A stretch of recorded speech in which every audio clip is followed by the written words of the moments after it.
Don in London. Hello, it's January 27th, 2013. I'm now getting used to saying 2013. Only took nearly a month to get there.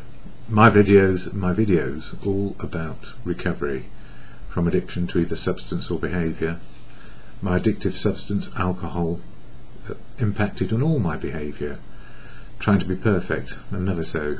Trying to be with the right people, in the right places, doing the right things, having the right things. Always, always, always. I'll be alright when I get to wherever it was I thought I was going to get to. So really sort of missing the journey, not feeling life really as it is, and not coping too well with it, because if I have a habit which then becomes an addiction, which seems to be my best friend but in fact is killing me, how do I get out of that? Well, I didn't have the answer on my own to get out of addiction. I needed a lot of help, and help on a daily basis. And recovery in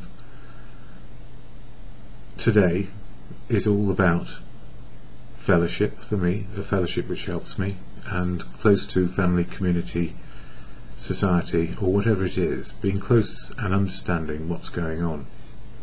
So the fellowship which helped me and helps me still on a daily basis is Alcoholics Anonymous.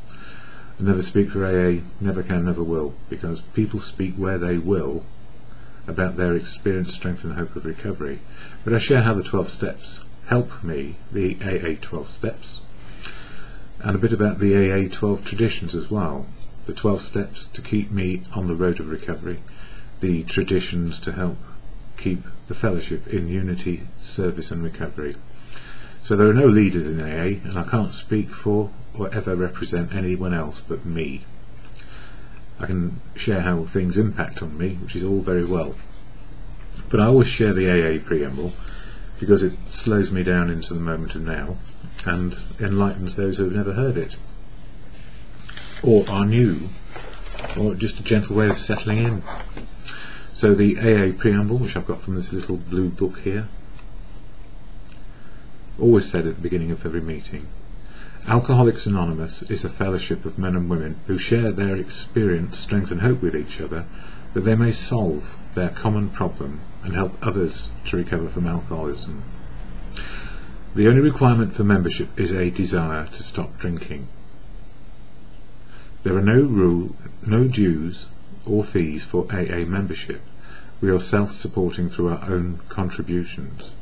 AA is not allied with any sect, denomination, politics, organisation or institution, does not wish to engage in any controversy, neither endorses nor opposes any causes. So you can be what you want in AA. Keep your beliefs, keep your causes, keep your affiliations if they're the right ones for you. AA is for one thing, and it says here, our primary purpose is to stay sober and help other alcoholics to achieve sobriety. So it's about freedom of choice for the individual and unity, service and recovery to keep us all on track, one day at a time, making free choices about our lives and what we need to do in them. So it's not a cult. You keep your beliefs and opinions, and you share how life works for you or how it doesn't. And that's what it's all about, living in the day and seeing what we can do and cannot do on a daily basis. So my daily reflections follow, which are influenced by what happens in my life a lot. Because if I didn't connect with life, what would be the point? If I didn't connect with other people, what would be the point? I'd like a garden, but I haven't got one. I'm not going to get one where I am. But I can be happy with what I've got. Okay, so 27th of January 2013. I concentrate on each step one a month usually on my videos, or things which have happened which reinforce the notion that I am powerless over alcohol, and if I were to take a drink, life would get unmanageable again. So connected up days of not drinking is quite a long time, and I was influenced this morning by different events, as I shall share. We all have deep waters, which comes from Proverbs 18:4. The words of a man's mouth are deep waters, but the fountain of wisdom is a bubbling brook. We all have deep feelings, and we all have the capacity to think deeply. How we feel about life and people, places and things will impact on our thinking in every moment, and then the actions which follow, which can be to the good, to the bad, or to the ugly today. So we do feel life deeply. We sometimes try and ignore our feelings because they're unhelpful, but the feelings impact on our thinking and our actions on a daily basis. So we are full of deep waters, all of us, and the fountain of wisdom is a bubbling brook. So where is the fountain of wisdom? Well, it's all around us, if only we knew how to ask for it. So fellowship is a very clear message, a desire to stop drinking, and plenty of wisdom in how to stop. But the rest of life remains a free choice. Sober today, we are free and can do or cannot do what is possible today. I like to work at living one day at a time. A meeting yesterday, a beautiful share about Tradition 1, which reads, "Our common welfare should come first. Personal recovery depends upon AA unity." Fellowship means a great deal to me because it is based on emotional and spiritual well-being, with a toolkit of 12 steps which helps me find my way one day at a time. It can be easy to misunderstand the first tradition because it emphasises unity and common welfare. And without the other bit, the bit which kept me in fellowship, no AA person can compel another to do anything. Nobody can be punished or expelled. So no rules. Emotional and spiritual learning to live life with freedom as an individual, and at the same time developing the knowledge of how unity, service and recovery works in parallel with these 12 steps. So we have the 12 steps for us to learn how to be open, honest and willing, and ask for help when we need it, and listen for wisdom. And then we have the 12 traditions which help keep the fellowship in unity, service and recovery. So there are no leaders in AA and no spokespersons for AA. We all go there because we have common ground, a desire to be sober. For the first time in many years, not because of any prejudice, just because I haven't seen it, I saw the Power Hour on TV this morning, which is a religious program. And you know, I have no understanding, real understanding of what the higher power might be, other than what I've learned works for me, and that's it. But I like to listen to the views and opinions of other people, and in about 10 minutes there'll be an even more impressive program about how people cope in the moment with all the different religions going on. And I find it of great value to listen to the wisdom of other people's opinions, no matter what their religious beliefs might be, because they're normally to the good of living and life. Not about stabbing each other and an eye for an eye. It's about how to live well together, common ground, which is what fellowship has taught me. Not to be prejudiced.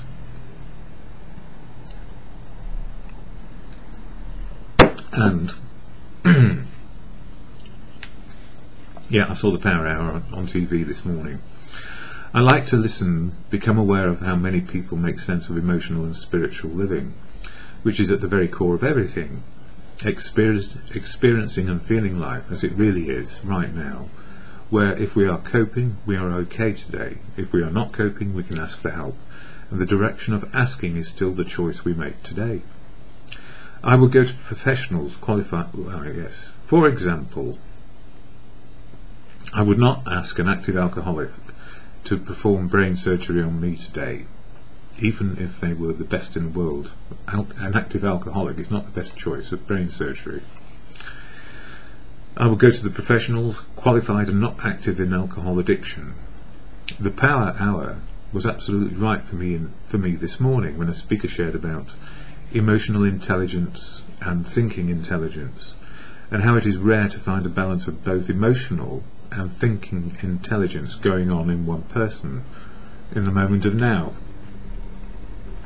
Unless of course they are aware about the balance of emotional and thinking intelligence and how they impact one day at a time. So we have this emotional part of us, which is It's where all the trouble starts, really. It's where there's love, fear, joy, hate, sadness.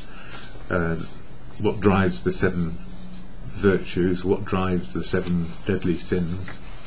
That's all within us all, however it is described. We are a complete mixture of emotional and thinking intelligence.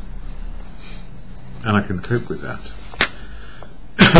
Excuse me. Emotional is all about my feelings. Thinking is all about getting the job done, probably.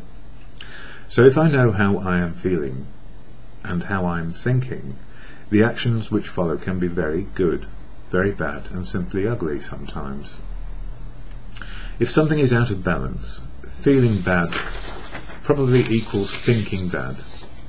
So if I feel bad, I think bad, equals actions likely to be bad. If I feel good, I'm probably thinking good, and so the actions that follow are pretty good. If my mood is ugly and dark, my thinking is likely to be ugly and dark, and the actions which follow can be very ugly today. And there is an imperative here, checking out the feelings, checking out your feelings, what's going on, the thinking and then the actions of people around me in family, community, fellowship, work and society as I encountered them today.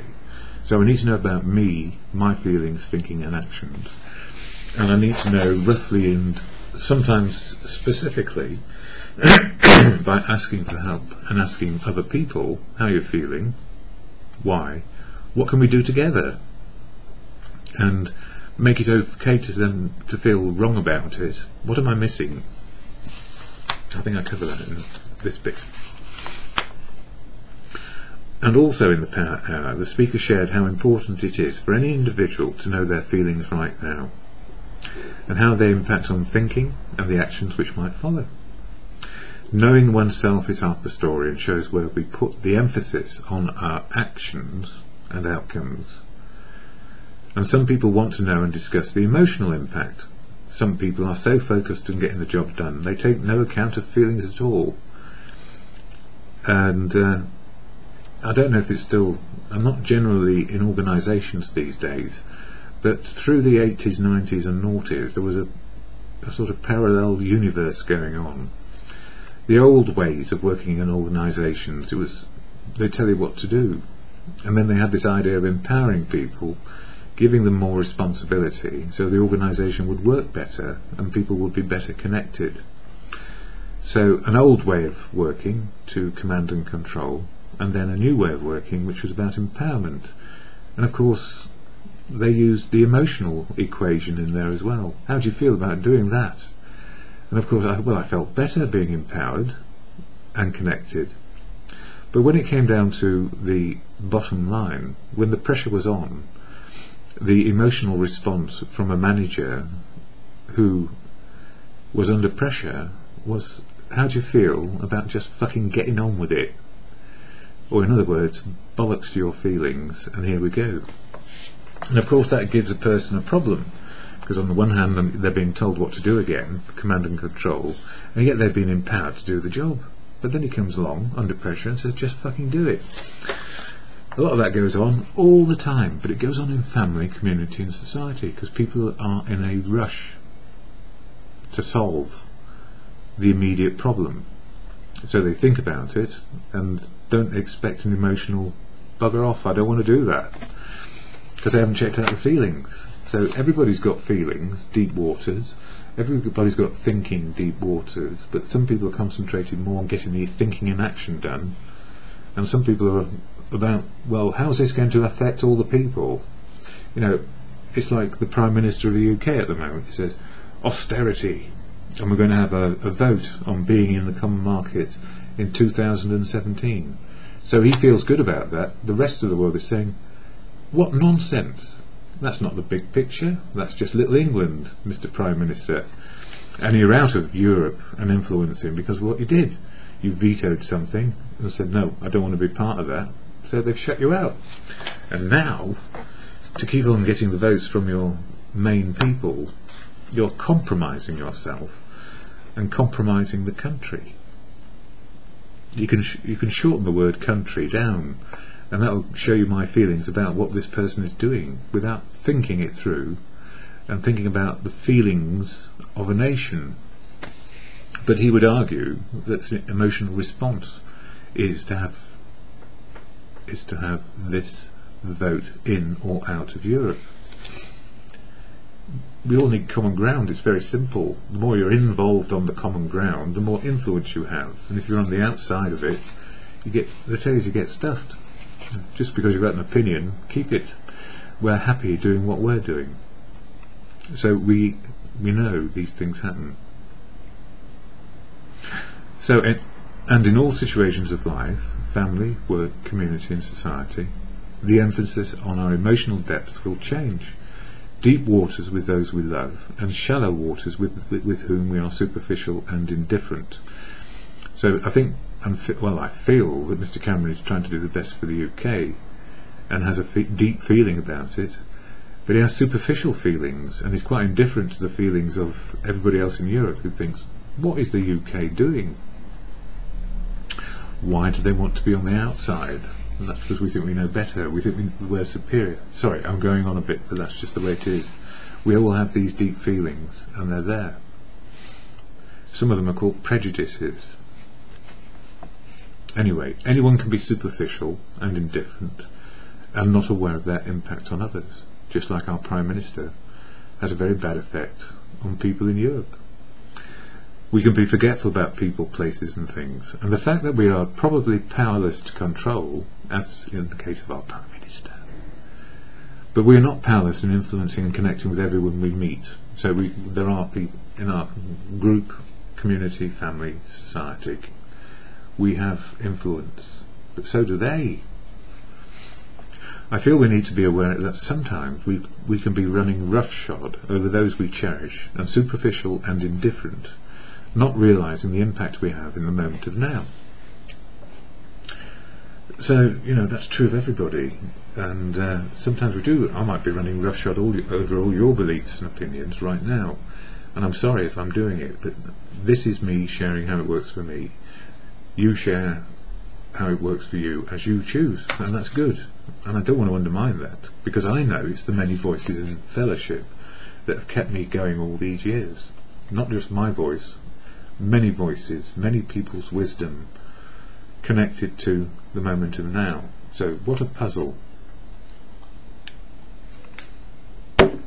Life is a bit of a puzzle, and you don't know what you're going to do till you get there. So what a puzzle. It's difficult to work out what our feelings are in the moment of now.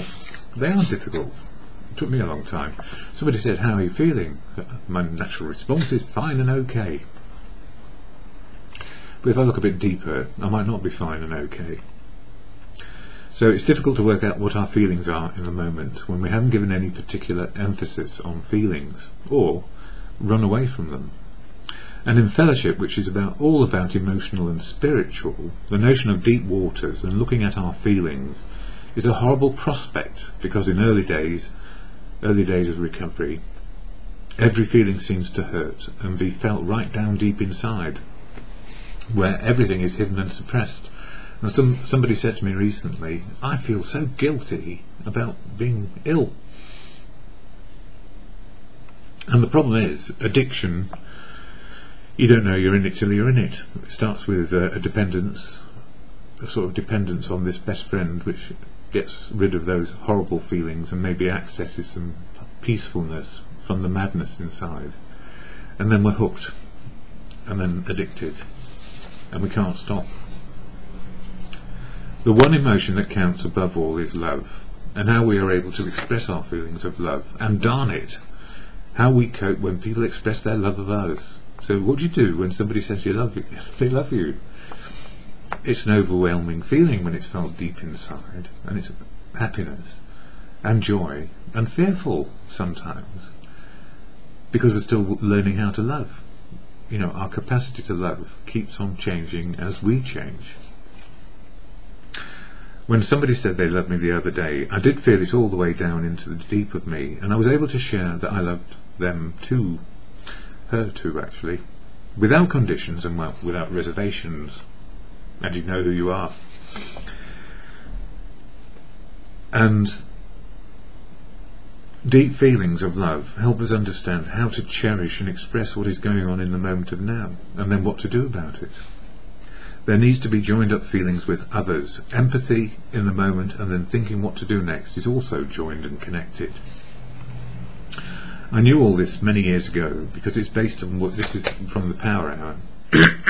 It's based on the work done by people utilising the work of a lady called Isabel Myers-Briggs, who formulated a personality trait questionnaire based on Carl Jung's archetypes of personality.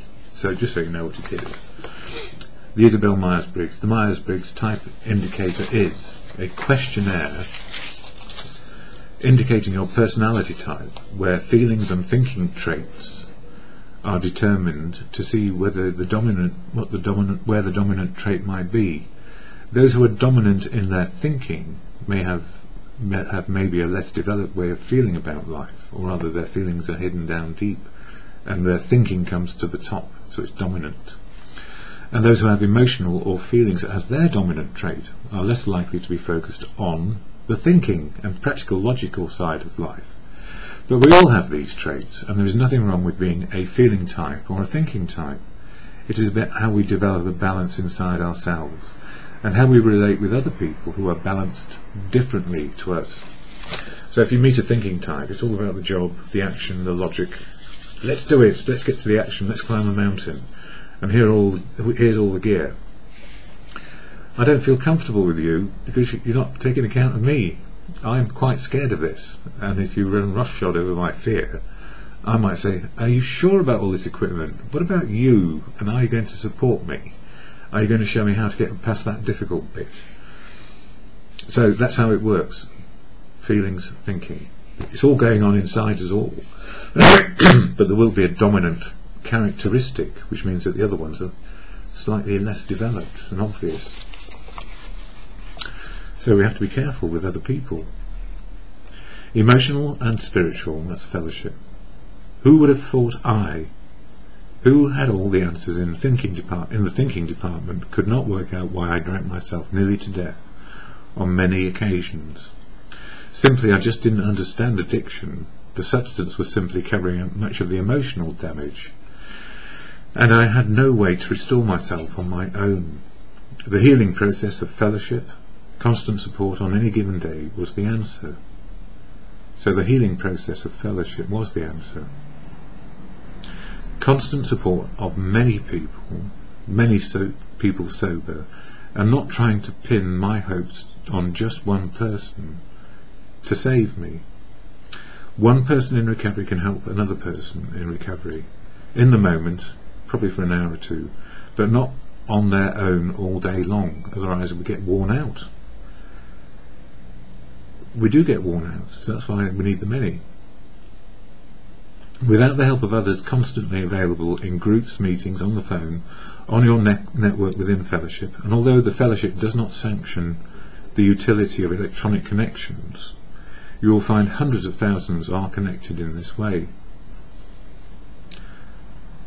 Via Facebook, YouTube, Bebo, MySpace, Orkut, StumbleUpon, you name it, they're out there. Everybody's out there doing something about recovery. And all power to your expression of solidarity around this single issue of being sober, and then we are free to make our choices again. This is how I see it anyway. Nothing wrong with that, but the bedrock for me is always going to be face-to-face in meetings around me today. Thank God, or just good, whichever way it comes, that there are no rules in fellowship, there are no laws in fellowship, and nothing can be violated unless you personally violate the rights of another person to be themselves and express themselves in fellowship. Simply, there are suggestions around unity, service and recovery, and there are suggestions for me and you, if you need them, in the 12 steps, and learning how to experience our emotions. The emotions drive the way we think, and the way we think will drive the actions we take today. Feeling, thinking, action. But if you don't check on your feelings, you won't know why you're thinking that way. So if you've got your feelings sorted out and you're thinking about cutting the brake fluid pipe on your most hated person's car, you'll get to the consequences that this is wrong. I don't feel right about it, it's wrong. Rather than the fantasy of they'll be out of my life forever if I did that. I'm just going to extremes there, and not suggestions of any sort or kind. But we all have sort of homicidal feelings from time to time when people really grind us down. Otherwise there wouldn't be a war, would there? There wouldn't be a United Nations where they say everybody has a freedom to be themselves, just like in fellowship, which I love. So, thank God there are no rules to violate, and we must not violate other people's freedom of choice. Well, I can't say we. I must not violate other people's freedoms. That's right.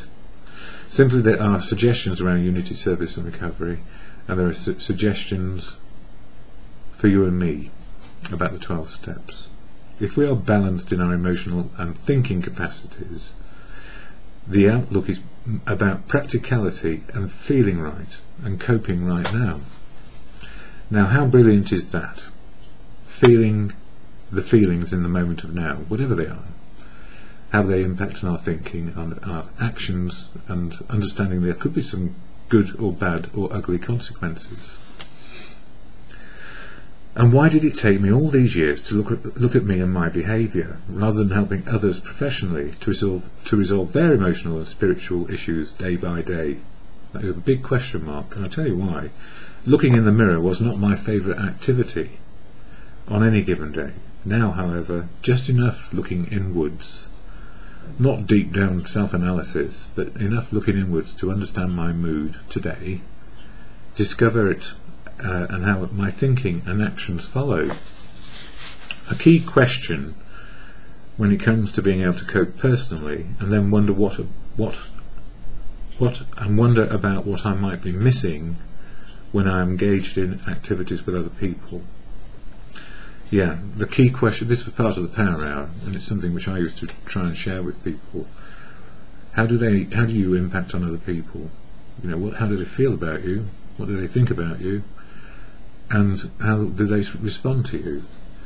So, a key question, when it comes to being able to cope personally, and then wonder about what I might be missing when I'm engaged in activities with other people, I know how I have great big blind spots when it comes to understanding situations in the moment of now. Even now, I can have great big blind spots, and they are based on old behaviour and old assumptions.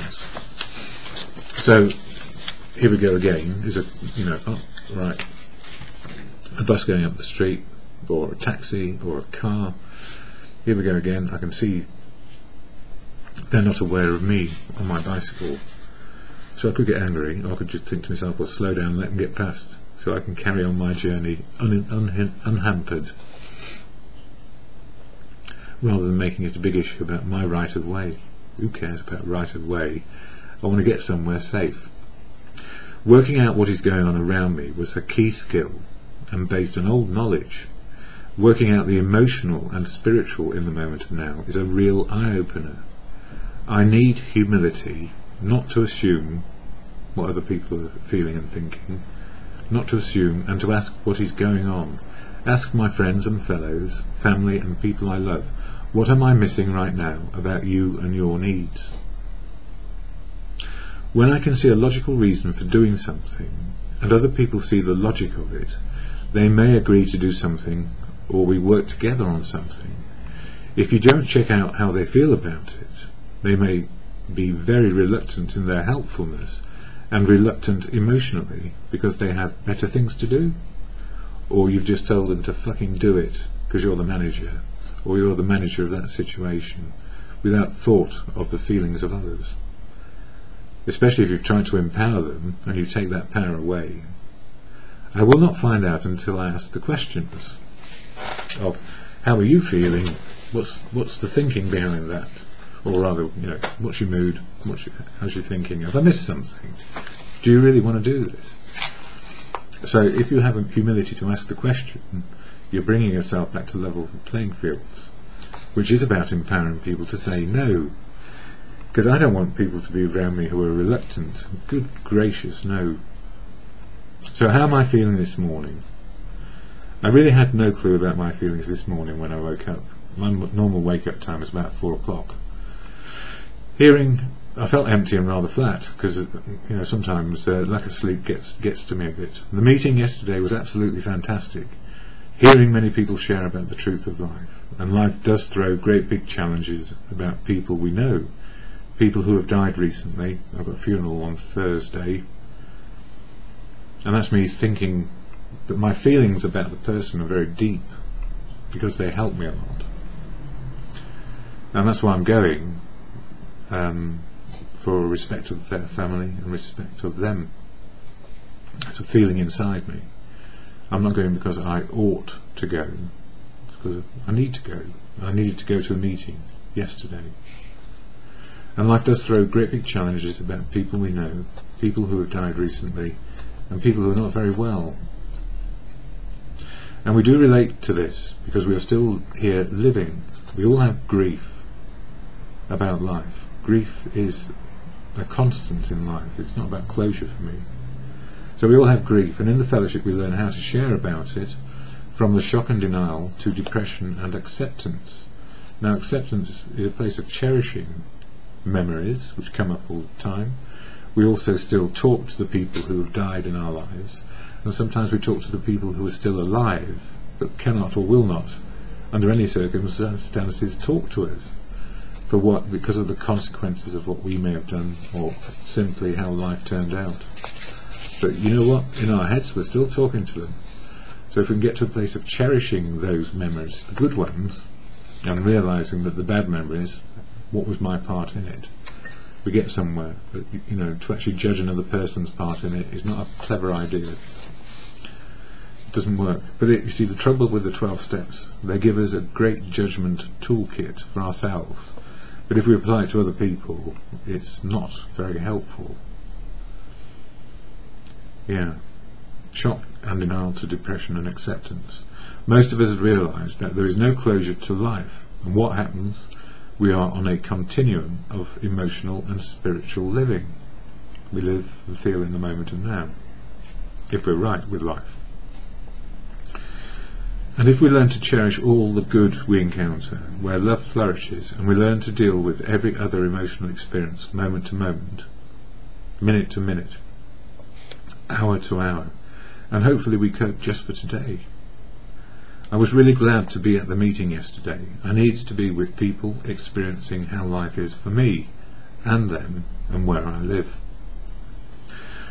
Complete connection, imperfectly perfect, in the ever-present moment of now.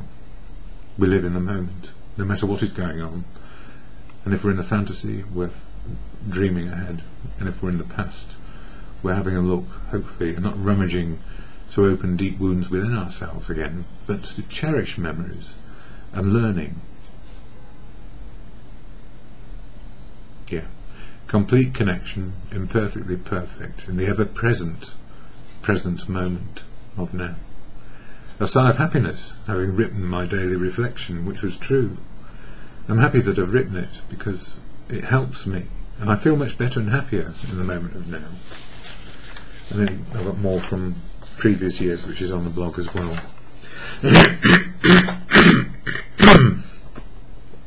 Cold weather. And smoking too much. Yikes. Now, the can do, can't do bit. What can I do today and what I cannot do today? How do I get back to a place of wisdom to know the difference? Well, the serenity prayer, which is a place of serenity, is getting back to sanity, even when there might be chaos and madness around us. It's how do we get to a place of feeling right, feeling right might be hungry, feeling right might be sad, joyful, hateful, but knowing the feeling we're having, the thinking we're having, and then the actions.